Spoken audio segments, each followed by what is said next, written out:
Hey there, this is Heidi from Create with Heidi, and today I'm going to show you how to make a Valentine's welcome sign. First thing I'm doing is opening and prepping all of my vinyl.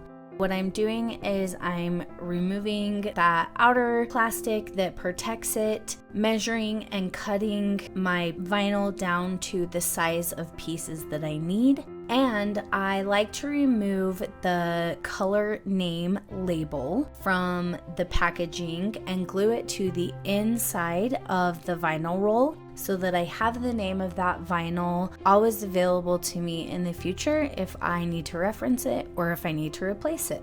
The other thing that I'm doing here is removing the plastic top layer that is on a lot of these rolls of vinyl. You will see here in a minute I forgot to do one of them, so I show removing that. So watch for that if you want to see it. Now that I have all of my vinyl prepped, I'm going to start cutting out all of my sign elements. I don't always do this, I just happen to do it for this project. But before removing my vinyl from the mat, I decided to do all of my weeding. As a reminder or as new information to anybody who is new to working with vinyl, weeding is when you remove all of the excess vinyl that you will not be using for the project. One of my tips that I like to make sure that I always point out when doing these projects is when you are removing the vinyl from the mat, you want to flip the mat over so that it's upside down and essentially roll the mat away from the vinyl. What this does is that protects your vinyl from creasing, from ripping, from getting bubbles in it, anything like that. This is also true when working with cardstock. Cardstock can easily curl, crease, or get bent or ripped if you try and pull it off of the mat. So you always want to flip the mat over for removing cardstock as well. So we're just going to sit back for a minute and enjoy the cutting and weeding and removing from the mat process.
For this last piece, it is 24 inches long, so I have to use a longer mat to cut it. And what I do is I make sure to adhere the corners and then roll out that vinyl so that it goes on flat and isn't full of bubbles. And then when I weed glitter vinyl or other thicker materials, I like to use a bright pad or some kind of backlight to help me see the cut lines so that as I weed, I can have that guide and see exactly what I'm doing so that I don't end up messing up my design.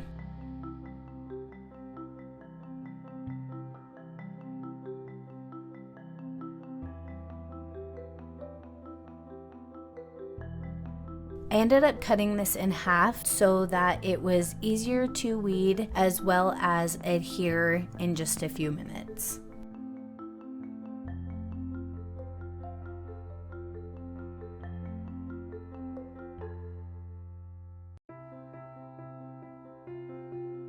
I used yellow tack transfer tape for that black vinyl because it is a stronger tack and the black vinyl is glitter vinyl.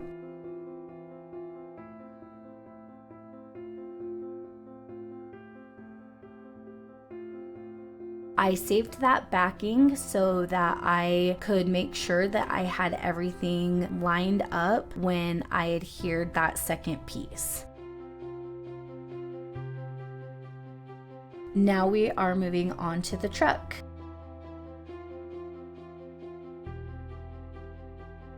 I am using parchment paper to line up with the wheels so that they are placed exactly where I want them to be.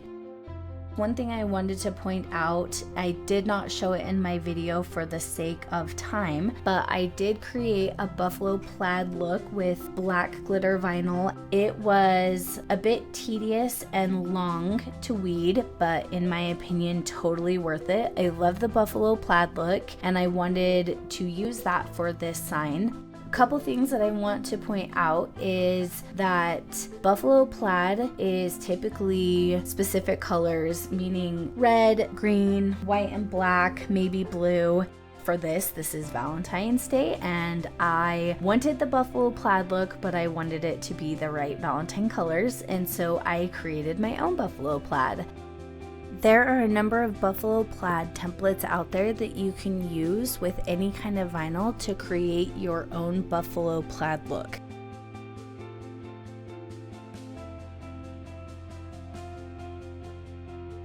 Rather than apply the hearts layer by layer to my sign, I put them all on my transfer tape at the same time to make sure that they were lining up exactly how I wanted them to, as well as allowing me to only have to use that transfer tape one time in sticking it down to this wood.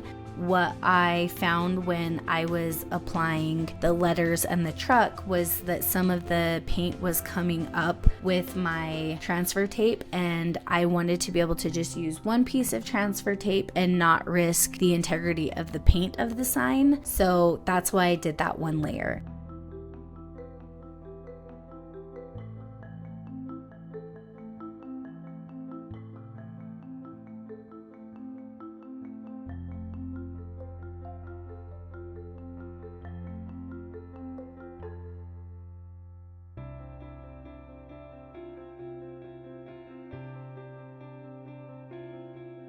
I also saved these black hearts for last because I wanted to place them a little bit differently than I had originally planned, and so placing them by hand allowed me to do that.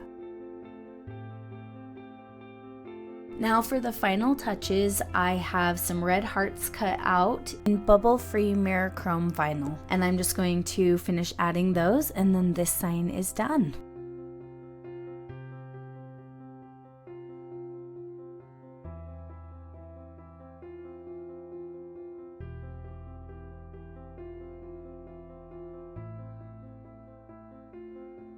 Thank you so much for watching. I hope this was helpful.